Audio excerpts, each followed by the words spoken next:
এলাকায় মহিলাদের যে ব্যাপক সাড়া, আমরা অতীতে যখন আমাদের মা বোনদের কাছে ভোট চাইতে গিয়েছি আমাদেরকে বাড়ির ভিতরে ঢুকতে হয়েছে, এবার সেটা না। এবার মা বোনরাই সবাই বেরোয় আইসা আমার সাথে কথা বলতেছে।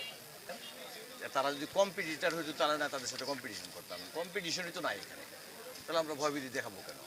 আর বিএনপি শান্তিপ্রিয় মানুষের দল, বিএনপির লোকরা এবার বিএনপির ধানের শীষের যে জোয়ার আছে তারা ভয় দেখায় নিজের পজিশন নষ্ট করবে। ষড়যন্ত্র করলেও তারা দেশব্যাপী করবে, শুধু মুক্তাগাছার জন্য আলাদা করবে না।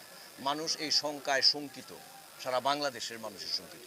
আপনারা যদি কিছু শিক্ষিত লোকের সাথে কথা বলেন তারা শুধু একটাই কথা বলবে, ভোট তো আপনারা দিব, ধরে রাখতে পারবেন কিনা। তাহলে শঙ্কাটা কার উপরে সেটা আপনারা বুঝে নিয়ে। আমি ব্যক্তিগতভাবে কাউকে অ্যাটাক করে কথা বলার অভ্যাস আমার নাই, আমি কাউকে অ্যাটাক করে কথা বলতেও চাই না।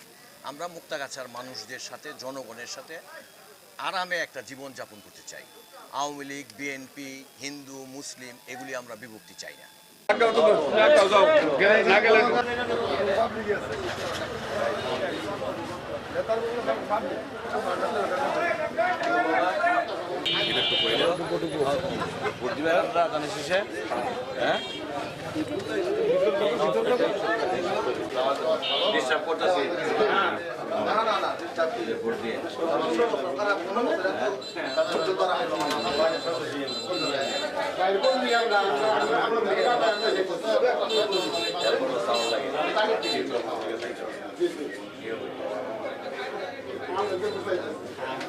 এই ছোট ভাই একটু আগাও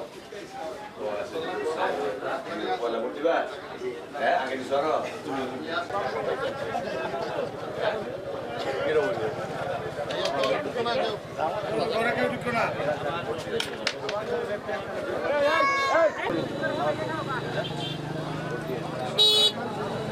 থাকলি প্রার্থী না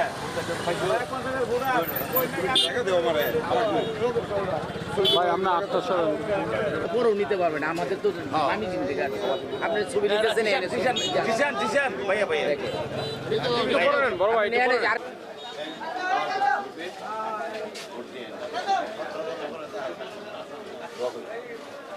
আসসালামু আলাইকুম। ওয়ালাইকুম আসসালাম। দেরি হবো ভোট দিয়ে মনে হয় ইলেকট্রনিক